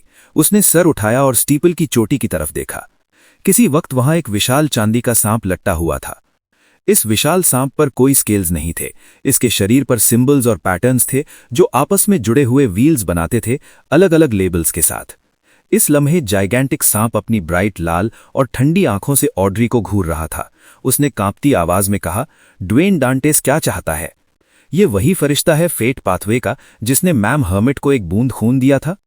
ऑड्री ने अपने विचारों को कंट्रोल किया और शांत लहजे से जाइगेंटिक सांप को देखा और उसने ईमानदारी से कहा, उसने मुझसे पूछवाया है कि वो मिरेकल इन्वोकर पोशन की मेन इंग्रेडिएंट्स कहां से हासिल कर सकता है। जाइगेंटिक चांदी का सांप अचानक से कुछ सेकंड्स के लिए खामोश हो गया, फिर बोला, अलग अलग पाथवेज में सीक्वेंस 2 की संख्या अलग अलग होती है। अटेंडेंट ऑफ मिस्ट्रीज के कोटा के भर जाने की स्थिति में सिर्फ 6 मिरेकल इन्वोकर्स हो सकते हैं। मिरेकल इन्वोकर एक सीक्वेंस 2 पोशन का नाम है। मिस्टर वर्ल्ड एंजल बनने वाले हैं या वो अपने पार्टनर के लिए प्रिपरेशंस कर रहे हैं? नहीं, अगर पार्टनर है तो वो उन्हें खुद से पूछेगा। चैप्टर 1117 मेरा एक ब्लेस्ड है। जाइगेंटिक चांदी के सांप ने नीचे ऑड्री की तरफ देखा और अपना लाल खून वाला मुंह खोला। सीक्रेट ऑर्डर के लीडर ज़ारातुल ने जो सीक्वेंस 1 पोशन पी, वो एक अटेंडेंट ऑफ मिस्ट्री से आई, यानी उसकी एक एक्स्ट्रा मिरेकल इन्वोकर कैरेक्टरिस्टिक है। बिल्कुल इसी तरह एंटिगोनिस फैमिली के एंसेस्टर के लिए भी ऐसा ही था। बिल्कुल, अगर उनकी इंटरेस्ट किसी चीज़ में हो या उनके पास एक कैंडिडेट हो जो फैमिली की पसंद जीत गया हो, ऐसे तक कि वो उसे नर्चर करने के लिए तैयार हों, तो एक एंजल जो काफ़ी हाई स्टेटस रखता हो, वो extra miracle invoker beyonder characteristic को दूसरे पार्टी के लिए अलग कर सकता है। तीसरी मिरेकल इन्वोकर की बियॉन्डर कैरेक्टरिस्टिक एक मिस्टीरियस ओरिजिन की कैरेक्टरिस्टिक के साथ मिल गई है। ये सील्ड आर्टिफैक्ट 005 बन गई है, जिसे मैजिक विशिंग लैम्प भी कहते हैं। एक ट्रू डिएटी ने इस चीज को तबाह करने की कोशिश की थी, कैरेक्टरिस्टिक्स को अलग करने और ऑटोमेटिकली कन्वर्ज होने देने के लिए, लेकिन अंत में फेल हो गई। चौथी और पांचवी miracle invoker beyonder characteristics grade 0 sealed artifact के रूप में हैं, जो churches of the eternal blazing sun और लॉर्ड ऑफ स्टॉर्म्स में मौजूद हैं। उनमें से एक का नाम 013 है। ये थर्ड ईपॉक के क्रिएटर से आता है, जिसे द लास्ट बैंक्वेट डिजिग्नेट किया गया है। दूसरे का कोड नेम 032 है, वॉर ऑफ द 4 एम्परर्स की प्रोडक्ट, जिसे theatre with curtains that never draw designate किया गया है। छठी miracle invoker beyonder characteristic forsaken land of the gods में हो सकती है। थर्ड ईपॉक के दौरान वहां एक रेमनेंट डार्क डिमोनिक वुल्फ था जो कभी कभी दिखता था। कैटेक्लिज्म के बाद वो बेनिशान हो गया। ऑड्री ने ध्यान से सुना और कुछ देर गौर से सोचकर फिर बोली, आप कह रहे हैं कि अटेंडेंट ऑफ मिस्ट्रीज स्पॉट्स के भरे जाने की स्थिति में सिर्फ 6 मिरेकल इन्वोकर्स होते हैं, और अब आपने सिर्फ सीक्रेट ऑर्डर के लीडर ज़ारातुल और एंटिगोनिस फैमिली के एंसेस्टर का जिक्र किया है, लेकिन स्पॉट्स भरी हुई नहीं लगती। ऐसी स्थिति में एक extra miracle invoker beyonder characteristic हो सकती है। ये वो जानकारी नहीं थी जो द वर्ल्ड गवर्नमेंट स्पैरो ने उसे पहले बताई थी। बल्कि ये सवाल था जो ऑड्री ने जवाब की डिटेल्स और मिस्टिसिज्म के अपने ज्ञान से खुद ही सोचा था। जाइगैंटिक चांदी के सांप की आंखें थोड़ी सी हिली। बिल्कुल सही, 3 अटेंडेंट्स ऑफ मिस्ट्रीज होने चाहिए, लेकिन सेकेंड इपॉक में, उस युग में जब प्राचीन देवता फ्लेग्रिया अभी भी जिंदा था, तीसरे सेट की attendant of mysteries beyonder characteristic बेनिशान हो गई। किसी को नहीं पता वो कहाँ है। इसी तरह संबंधित मिरेकल इन्वोकर बियॉन्डर कैरेक्टरिस्टिक के लिए भी शायद वो ऑलरेडी इकट्ठे हो गई है और एक काफी कंसील्ड तरीका पाकर खुद को छुपा चुकी है। ऑड्री ने धीरे से सर हिलाया और कहा, समझ गई, मैं ये जानकारी मिस्टर ड्वेन डांटेस तक पहुंचा दूंगी। उसने मुझसे आपसे ये भी पूछने को कहा है कि क्या आपको किसी चीज में मदद की जरूरत है जिसके लिए वो आपकी मदद कर सकते हैं। जाइगैंटिक चांदी का सांप ऊपर रेंगा और उसका 1/3 शरीर खड़ा हो गया। नहीं, एक छोटी सी बात।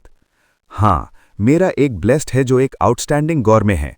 उसके मन में ऐसी इच्छा है कि वो हर नोबल फैमिली का आइसक्रीम टेस्ट करे ताकि सबसे स्वादिष्ट का फैसला कर सके। ये रिक्वेस्ट मिस्टर सांप, शायद मैम सांप अपने ब्लेस्ड के लिए काफी अच्छी है। उसका टोन ऐसा है जैसे उसे इंतजार नहीं हो पाता। ये बहुत सिंपल है। मैं मिस्टर वर्ल्ड की तरफ से मदद करने और इसे खुद पूरा करने की सहमति दे सकती हूँ। बस ये सोच लूं कि मैं पोषण फॉर्मूला के एक्सचेंज के लिए जरूरी कॉन्ट्रीब्यूशंस जमा कर रही हूँ।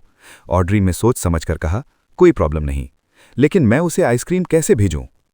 जाइगैंटिक चांदी का सांप धीरे से लटकता हुआ बोला, उसे सैक्रिफाइस करो। वो ऑलरेडी सीक्वेंस 3 सेंट है और एक ही शहर में सैक्रिफाइसेस एक्सेप्ट कर सकता है। उसका हॉनरिफिक नाम है the embodiment of luck, the clairvoyant, the monster that spreads misfortune, the witnesses of all fates in Backlund, the keeper of chaos and madness.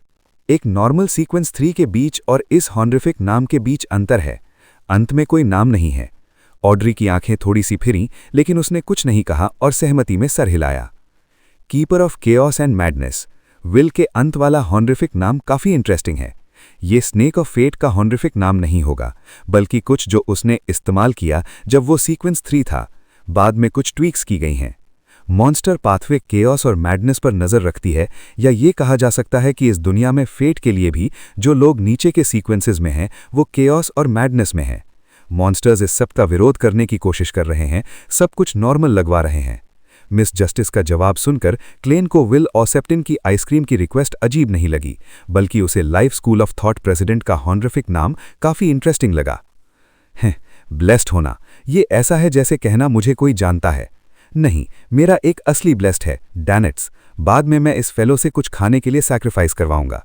मैं वो म्यूटेटेड मॉन्स्टर्स या हिस्टोरिकल वॉइड की प्रोजेक्शंस नहीं खा सकता, है ना? हाँ, अगर मौका मिला तो मैं लिटिल सन को भी साथ में खिलाने को बुलाऊंगा। उसे फ्रैंक के मशरूम्स का चस्का नहीं लगना चाहिए। विल की सेवा करने वाले ब्लेस्ड की संख्या मेरे से कम नहीं होगी, शायद ज्यादा भी हो। उसके पास बड़ा लाइफ स्कूल ऑफ थॉट है। क्लेन ने the world government sparrow materialise किया और उसे मिस जस्टिस को जवाब देने को कहा। इशारा दिया कि आइसक्रीम काफी कंट्रीब्यूशन था। ये सब कुछ पूरा करने के बाद उसने लंबे धब्बे वाले टेबल के किनारे को थपथपाया और सीरियसली मिरेकल इन्वोकर की मेन इंग्रेडिएंट की समस्या पर विचार किया। ज़ारातुल के साथ वाली मिरेकल इन्वोकर बियॉन्डर कैरेक्टरिस्टिक के बारे में सोचने की जरूरत नहीं। उसका वो अलग करके मुझे देना इम्पॉसिबल है। वो तो सिर्फ मुझे अपनी मैरियोनेट बनाना चाहता है। एंटिगोनिस के 2 हिस्सों के साथ भी उम्मीद 0 नहीं है, लेकिन अगर ऐसा है तो मुझे फिर से देवी से रिक्वेस्ट करनी होगी। मैं कोई इक्विवेलेंट चीज ऑफर नहीं कर सकता, डर लगता है। इसके अलावा देवी शायद वो दे भी ना सके। उसकी वो वजह जिससे उसने द हाफ फूल को सील करना चाहा, जो नियंत्रण खो चुका है, शायद इसलिए है क्योंकि उससे उसे मारना नहीं आता। एक बार वो मारा गया तो वो अपनी अब की मुश्किल से निकलकर कहीं और जीत जाएगा, बिल्कुल जैसे मैं अमोन से भागा। ऐसी स्थिति में देवी के पास कोई तरीका नहीं है एंटिगोनिस से एक मिरेकल इन्वोकर कैरेक्टरिस्टिक अलग करवाने का। एक ट्रू डिएटी भी 005 को नहीं तोड़ा, इसलिए उसका टारगेट बनाना बेकार है। अगर मेरे पास भी हो तो बेकार है। इस सील्ड आर्टिफैक्ट की ओरिजिन सच में मिस्टीरियस है, इसके साथ बहुत फिशी है। Church of the eternal blazing sun की 013 को द लास्ट बैंक्वेट कहते हैं। ये सिटी ऑफ सिल्वर के क्रिएटर से आती है। ये आदमी हमेशा डेंजरस इम्प्लीकेशंस वाले नाम क्यों पसंद करता है? Church of the Lord of storms की 032 है, theatre with curtains that never draw. सुनने से ही मैं सोच सकता हूं वो कैसी होगी। इन 2 ग्रेड 0 सील्ड आर्टिफैक्ट्स को पाने की संभावना काफी कम है, लेकिन इम्पॉसिबल नहीं। सिर्फ ये देखो कि इटर्नल ब्लेजिंग सन और लॉर्ड ऑफ स्टॉर्म्स अमोन को कंटेन करने के लिए मेरे विकास का समर्थन करते हैं या नहीं। हाँ, अभी तक उन्होंने कोई काइंडनेस नहीं दिखाई। मैं सही आदमी से बात करने का कोई सूटेबल तरीका नहीं ढूंढ पा रहा।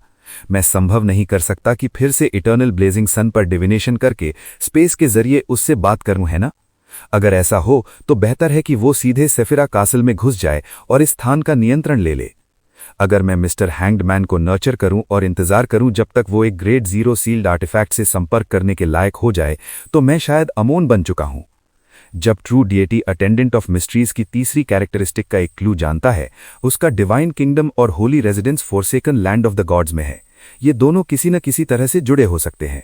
2 सेट मिरेकल इन्वोकर्स कैरेक्टरिस्टिक्स और एक अटेंडेंट ऑफ मिस्ट्रीज कैरेक्टरिस्टिक की बहुत ज्यादा संभावना है कि forsaken land of the gods में है। मैं जानना चाहता हूं कि उनमें से कौन से नोस रूइंस में है। हाँ, ट्रू डिएटी को सिर्फ एक क्लू पता होना चाहिए, ना कि एग्जैक्ट लोकेशन। नहीं तो वो वॉर ऑफ द 4 एम्परर्स से पहले वो attendant of mysteries beyonder characteristic हासिल कर लेता और अपने सबॉर्डिनेट्स की ताकत इफेक्टिवली बढ़ा लेता। यानी attendant of mysteries beyonder characteristic वो चीज़ है जिसे एक ट्रू डिएटी भी जल्दी से हासिल नहीं कर सकता, और उसे ढूंढना जरूरी है। अमोन के लिए इससे टकराना इतना आसान नहीं होगा जिससे वो ट्रैप सेट कर सके।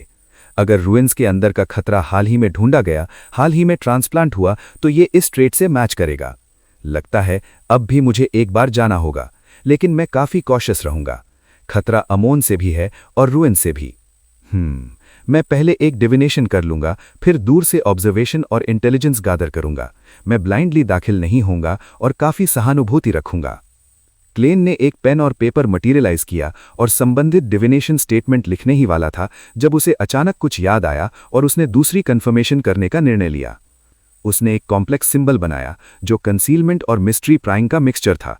उसने उसे द मजिशियन को दिखाने वाले लाल तारे में डाल दिया। गर्मिन स्पैरो की इमेज और टोन के साथ उसने अरोडेस से प्रश्न करने को कहा।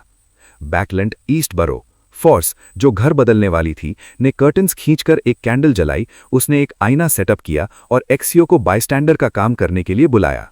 फिर उसने वो सिंबल बनाया जो मिस्टर वर्ल्ड ने उसे दिया था। कमरे में माहौल धीरे धीरे अंधेरा हो गया, जबकि ठंडी हवाएं चली, दोनों को थरकाने लगा। आईने की सतह पर अचानक लहरें उठीं। प्राचीन डार्क रेड फेसैक स्क्रिप्ट बन गई। तुमने महान अरोडेस को बुलाया है।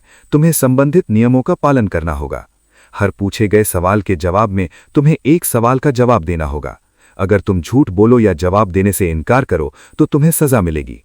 बिल्कुल, फोर्स जिसे चेतावनी मिली थी ने शांत लहजे से जवाब दिया। इसके बाद उसने क्यूरियोसिटी से पूछा, मिरेकल इन्वोकर पोशन की मेन इंग्रेडिएंट कहां से पाएं? आईने की सतह पर डार्क रेड शब्द एक के बाद एक आए, जबकि बाकी लाइंस गायब हो गईं।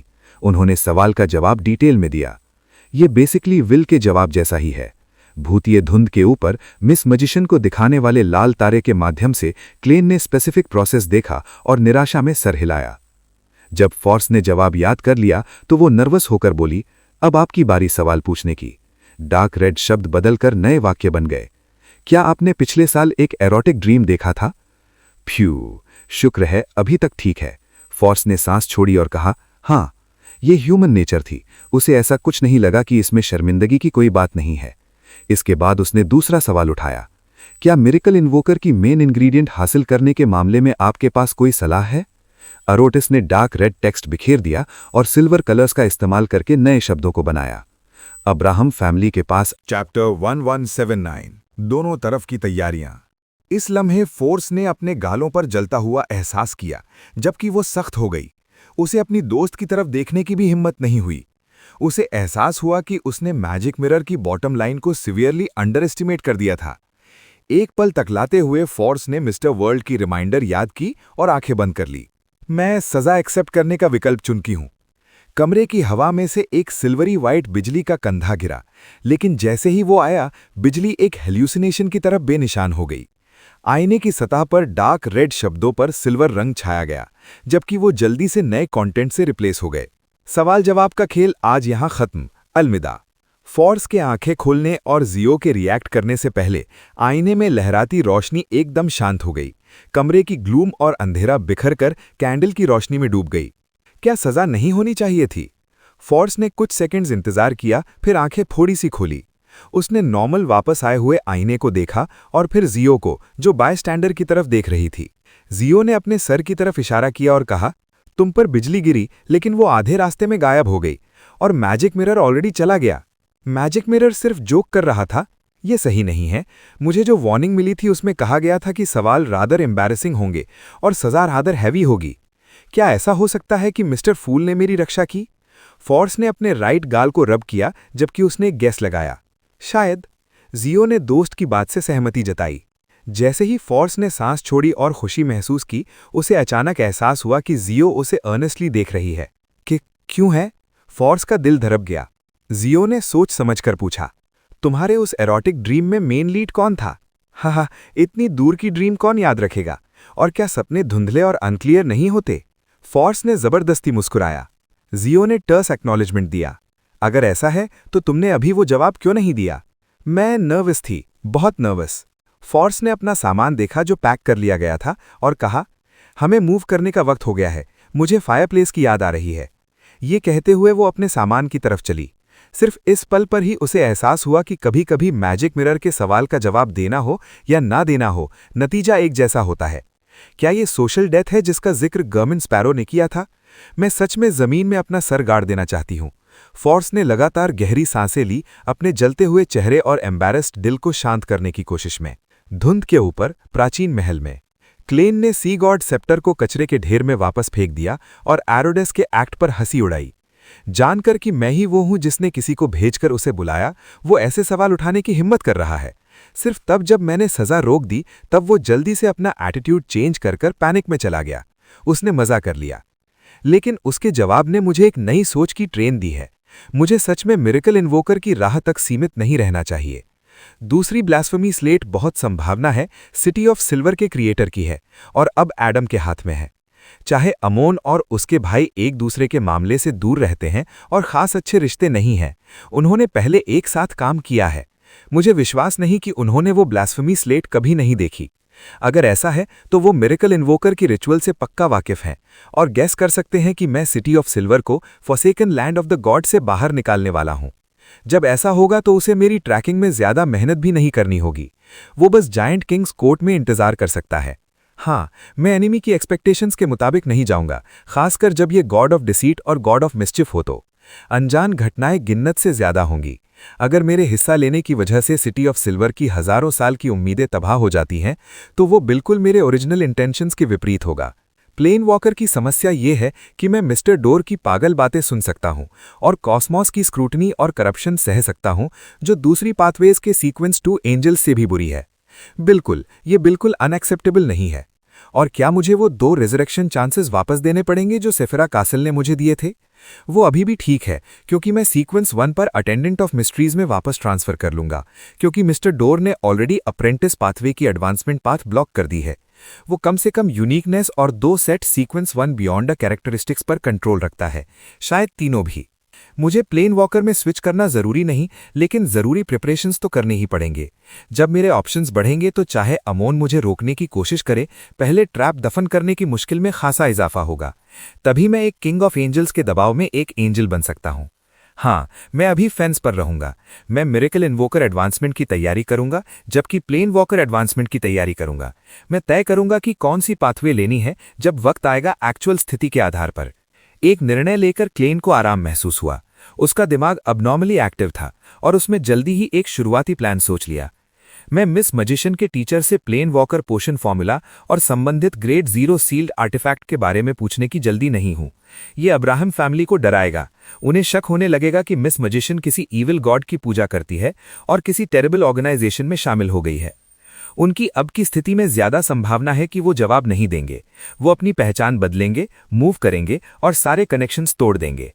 हाँ, सेंट ऑफ सीक्रेट्स बोटिस का सर एक फाइन गिफ्ट होगा। चाहे Abraham family worm of cosmos दे या ना दे, ये मामला शेड्यूल पर आना होगा। मैं उम्मीद करता हूं कि मिस जस्टिस जल्दी से ड्रीम वॉकर पोशन हजम कर लें। मैं उम्मीद करता हूं कि मैम हर्मिट तैयार हो जाएं।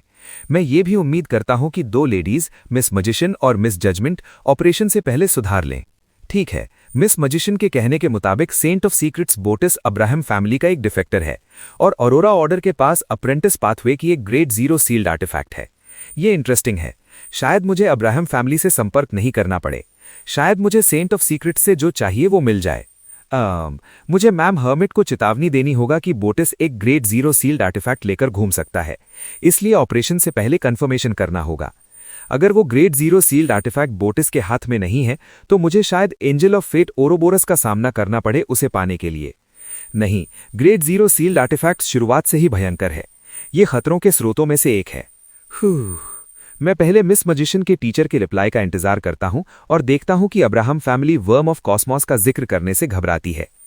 ये सोचते हुए क्लेन ने अचानक खुद पर थोड़ी सी हंसी उड़ाई। उसे लगा कि वो और अरोरा ऑर्डर एक दूसरे के किस्मत के दुश्मन लगते हैं। उनका अक्सर हर तरह का व्यापार होता रहता है। जब ऑपरेशन शुरू होगी तो अरोरा ऑर्डर जरूर अपने मन में चीखेगा, तुम फिर क्यों, हम फिर क्यों। सांस छोड़कर उसने अपने विचारों को इकट्ठा किया और the world government sparrow materialise किया। उसने मिस मजिशियन को जवाब दिया जिसने आंसर रिपोर्ट किया था। इसके बाद द वर्ल्ड ने फिर से प्रार्थना की, मिस्टर फूल से रिक्वेस्ट की कि वो अपनी रिक्वेस्ट डैनिट्स तक पहुंचा दे। फॉग सी के एक खास आइलैंड पर डैनिट्स, जो गोल्डन ड्रीम का इंतजार कर रहा था, पलटकर एंडरसन की तरफ देखकर हंसा। मैं गवर्नमेंट स्पैरो के मैसेंजर को बुलाने वाला हूं। एंडरसन ने भौंक कर सोचा, तुम कॉन्स्पिरेटर पोशन कंज्यूम करने के लायक हो। तुमने इतना ऑब्वियस बना दिया, मैं भी महसूस कर सकता था कि तुम उस मैसेंजर से डरते हो। डैनिट्स और भी ज्यादा प्लीज्ड विद हिमसेल्फ महसूस हुआ जबकि उसने हम्बली कहा।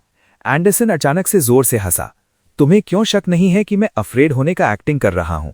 मैं सिर्फ एक रीजनेबल एक्सक्यूज ढूंढ रहा हूं ताकि मैं वो बातें ना सुनूं जो नहीं सुननी चाहिए। डॉगशिट, क्या तुम्हें लगता है कि मैं तुम्हारी जल्दी से बनाई हुई झूठी बातों पर विश्वास कर लूंगा? डैनिट्स ऑलमोस्ट कन्विंस हो गया था। एंडरसन ने हाथ फैलाए और दरवाजे की तरफ चला गया। तुमने कॉन्स्पिरेटर पोशन के सारे मटीरियल्स इकट्ठा कर लिए हैं। याद रखना, गवर्नमेंट को रिमाइंड करना कि वो मेरी आयरन ब्लड नाइट पोशन फॉर्मूला ना भूले। डैनिट्स ने इम्पेशेंटली हाथ हिलाया, इशारा दिया कि वो नहीं भूला।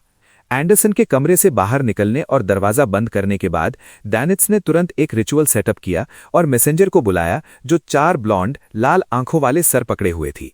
8 आंखों को एक साथ अपनी तरफ देखते देखकर डैनिट्स का चेस्ट तुरंत अंदर चला गया। उसने जबरदस्ती मुस्कुराया और एक गोल्ड कॉइन दी। मैम, गवर्नमेंट स्पैरो चाहता है कि मैं आपको बताऊं कि वो ठीक है। वो forsaken land of the gods में है। रुको, मैंने क्या कहा? Forsaken land of the gods? Vice admiral Iceberg के क्रू मेंबर होने के नाते डैनिट्स की मिस्टिसिज्म की जानकारी अभी भी काफी थी। एक पल रुकने के बाद उसके प्यूपल्स क्लियरली फैल गए। ठीक है। रिनेट टिनिकर ने गोल्ड कॉइन को काटा और तुरंत जवाब दिया। फिर वो वॉइड में दाखिल हुई और कमरे से गायब हो गई। गवर्नमेंट स्पैरो को ये रिपोर्ट करने के बाद डैनिट्स ने आयरन ब्लड नाइट की पोशन फॉर्मूला और नए ऑर्डर्स हासिल किए। कुछ लोकल डेलिकेसीज तैयार करो और उन्हें सी गॉड कैल्वेटुआ को सैक्रिफाइस करो। ये मिशन थोड़ा ऑड नहीं है? डैनिट्स ने खुद से मटर किया, लेकिन उसने कोई सवाल उठाने की हिम्मत नहीं की। उसने जल्दी से अल्टार को साफ किया, एक 5 मिनट ढूंढा और आयरन ब्लड नाइट के पोशन फॉर्मूला के सप्लीमेंट्री इंग्रेडिएंट्स और कॉरेस्पॉन्डिंग रिचुअल को उस पर लिख दिया। इसके बाद उसने दरवाजा खोला और 5 मिनट एंडरसन को दे दिया। कम से कम 30 लोगों की एक टीम बनाओ।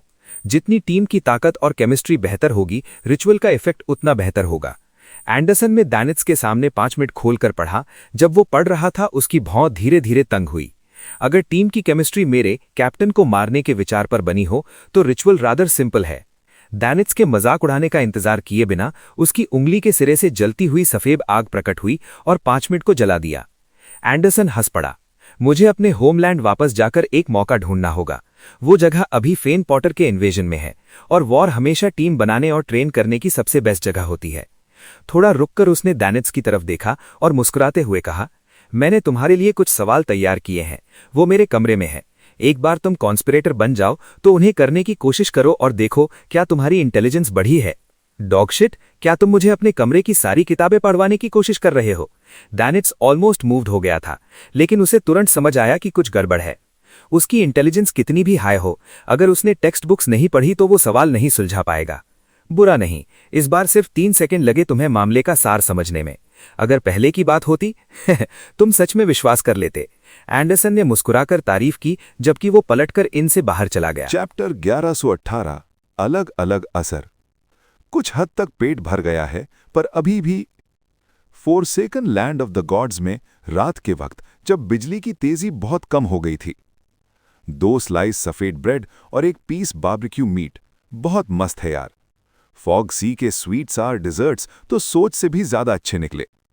आखिरी बाइट निगल के क्लाइन ने दिल से गहरी सांस ली। फिर उसने बचे कुचे रैपर को अंधेरे में फेंक दिया। यहाँ ना एनवायरनमेंट प्रोटेक्शन का चक्कर है, ना डस्टबिन का। हाँ, इससे पहले उसने उन चीज़ों से अपना सब कनेक्शन काट दिया था, बिल्कुल वैसे ही जैसे हर मैरियनेट छोड़ने से पहले वो सेफिरा कासल जाके स्टेरिलाइजेशन करवाता था। इससे अमोन के अवतार्स उसे उनसे ट्रैक न कर पाएं। यहाँ की अंधेरी जिंदगी से महरूम चीज़ों को भी अपने अंदर नहीं ले जाती। क्लाइन ने डैनेट्स के बलिदान किए हुए लैंटर्न को ऊपर उठाया और फेंके हुए सामान को रोशनी दी। पेट भरने के बाद ही उसमें इतनी हिम्मत आए कि वो पहले से किए हुए खतरनाक डिविनेशन के एक्सपेरिमेंट्स कर सके। कमती हुई पीली रोशनी के बीच क्लाइन ने हवा में अपना हाथ घुसाकर एक और प्रोजेक्शन खींच निकाली, हिस्ट्री से। एक और क्लाइन जिसके हाथ में भी एक लैंटर्न था। अगले ही सेकंड क्लाइन ने अपनी आवाज को सूखने वाली चाय की तरह छोड़कर प्रोजेक्शन की कॉन्शियसनेस को जगाया। प्रोजेक्शन के गिर्द मॉन्स्टर्स का झुंड था। लगातार अंधेरे में उसने मुंह खोलकर एक नाम पढ़ना शुरू किया, अमानी सीज। एक आवाज भी नहीं निकल पाया, जैसे उसके कहने वाले लफ्जों पर ही पर्दा डाल दिया गया हो। वैसे ही था जैसे मैंने सोचा था। सिल्क हाफ टॉप हैट और ब्लैक ट्रेंच कोट पहने क्लाइन ने आहिस्ता सांस ली। लैंटर्न की फीकी पीली रोशनी को देखते हुए उसने अचानक जोटुन भाषा में गांजे लगाए, लियोडोरो। उसके मुंह से नाम का पूरा शब्द निकला भी नहीं था कि 100 से ज्यादा बिजलियां जैसे बुलाए जा रहे हों एकदम उसके ऊपर घिर गईं। बचने का मौका भी नहीं मिला। अगर वो अपनी जगह किसी मैरियनेट से बदल भी लेता तब भी अटैक के रेंज में ही रहता। चांदी सी सफेद चमक के बीच वो जमीन पर गिरा। उसका जिस्म जल बुझकर कोयला सा हो गया। जिस्म में झटके लग रहे थे, जैसे वो एक बड़ा सा कोयले का टुकड़ा बन गया हो। फिर उसका चेहरा तेजी से धुंधला होने लगा और प्रोजेक्शन गायब हो गया। असली टॉप हैट पहने इंटेस स्टाइल के विंड ब्रेकर में एक सिंपल लैंटर्न हाथ में लिए क्लाइन वापस रियलिटी में टेलीपोर्ट हो गया और जैसे कुछ हुआ न हो आगे बढ़ने लगा। कुछ देर चलने के बाद उसका चेहरा फिर से थोड़ा सा धुंधला हुआ और फिर क्लियर हो गया। इसके बाद क्लाइन ने फिर मुंह खोला और जोटुन में एक और नाम पढ़ा। पहला सिलेबल आते ही उसके जिस्म से एक ट्रांसपेरेंट आग फटी जिसने उसे पल भर में राख बना दिया। किसी मैरियनेट से जगह बदलने का मौका भी नहीं दिया। क्लाइन का चेहरा फिर से प्रकट हुआ। उसने अपना टॉप हैट थप्पा और अजीब पौधों से भरी पहाड़ी पर कामली चलता रहा। हेरा बार्गन, बैदेल, ओमेबेला, कुछ खास नहीं। सिटी ऑफ सिल्वर के आसपास इन गॉड्स की कोई डिवाइन पावर्स के निशान नहीं बचे। मेडिसी, ओरोबोरस, सासरिर, ये सब का कोई फायदा नहीं। इनमें से कोई भी डेटी नहीं है। मैंने सोचा था कि आफ्टरनून टाउन और जायंट किंग्स कोर्ट का मामला खास सर्कमस्टेंसेस की वजह से था। सासरिर का असली नाम बाहर बोलने से forsaken land of the God's की डीजेनरेशन पावर्स एक्टिवेट हो जाती हैं। एक किंग ऑफ एंजल्स होने के नाते रेड एंजल भी आधे ट्रू गॉड माने जाते हैं। फिर भी उसके कोई निशान नहीं बचे। कितनी शर्म की बात है एक इंसान, नहीं एक किंग ऑफ एंजल के लिए। क्लाइन पहाड़ी से उतरता हुआ अपनी स्पिरिचुअल इंट्यूशन के पीछे नॉइज के शहर के खंडरों की तरफ यानी नॉर्थ वेस्ट दिशा में बढ़ने लगा। वो कभी रास्ता बदलता, कभी फ्लेमिंग जंप इस्तेमाल करता और सिटी ऑफ सिल्वर वालों ने जो एक्सप्लोरेशन रास्ता बनाया था उस पर ना चलता हुआ अपना रास्ता बना रहा था। बैकलैंड, रात के गहरे वक्त। महसूस करते हुए कि उसने पोषण थोड़ा और हजम कर लिया है, ऑड्री पूरे जोश के साथ ड्रीम ट्रैवल से अपने मैंशन से बाहर निकली और आसपास के लोगों के सपनों में घुसने लगी। आजकल के हालात को देखते हुए उसके अंदर एक डेमीगॉड बनने की भारी इच्छा जाग उठी थी। ऐसे ही उसे अचानक एक जान पहचान का चेहरा नजर आया। ये एक नोबल लेडी थी जिससे उसका अच्छा रिश्ता था। 29 साल की, 2 साल पहले एक विस्काउंट से शादी हुई थी। इस वक्त उस लेडी का सपना गुलाब के पत्तियों से भरा हुआ था। बिस्तर सफेद था और उस पर एक दिल के आकार का रिंग रखा था और बाहर से खटखट की आवाज आ रही थी। गाल लाल किए लेडी तेजी से खिड़की के पास गई और उसे खोल दिया। एक आदमी जिसने ब्लैक आयरन मास्क और डार्क क्लोक पहना था अंदर कूदा। उसने लेडी को गले लगाया और कान में कहा, मैं तुम्हें तुम्हारी तकलीफ से बचा के लेके जाऊंगा। फिर दोनों एक दूसरे में उलझकर बिस्तर पर लड़े। एक ड्रीम वॉकर जो पोषण हजम करने की कोशिश कर रही थी, ऑड्री ऐसी देख देखकर अब बिलपर्ट हो चुकी थी। उसने शर्म का दौर भी देख लिया था और हर किसी के सपनों की इमेजिनेशन पर हैरान भी हो चुकी थी। इस वक्त उसका कोई भरोसा नहीं ढिला। उसने एक स्पेक्टेटर की एटिकेट कायम कर रखी, बिल्कुल जैसे वो कोई बहुत इंटेंस प्ले देख रही हो। एक जल्दी सी जांच के बाद उसने एक मसला पाया। ब्लैक आयरन मास्क पहने आदमी उस लेडी के पति नहीं बल्कि अरिस्टोक्रेटिक सर्कल्स के एक खास प्लेबॉय से मिलता जुलता था। क्या ये उसके दिल की छुपी हुई बातों का पर्दा है? ऑड्री ने एकेडमिक तरीके से अपने आप से पूछा, सपने का एनालिसिस करते हुए। फिर क्यूरियोसिटी में वो बगल वाले सपने में घुस गई। ये सपना उस नोबल लेडी के पति यानी विस्काउंट का था। सपने में ये विस्काउंट हाउस ऑफ लॉर्ड्स की मीटिंग में व्यस्त था। बाद में एक अर्ल ने रिवॉल्वर लेकर उसका पीछा किया। अर्ल ने क्लेम किया कि उसने अपनी बेटी के साथ धोखा किया है।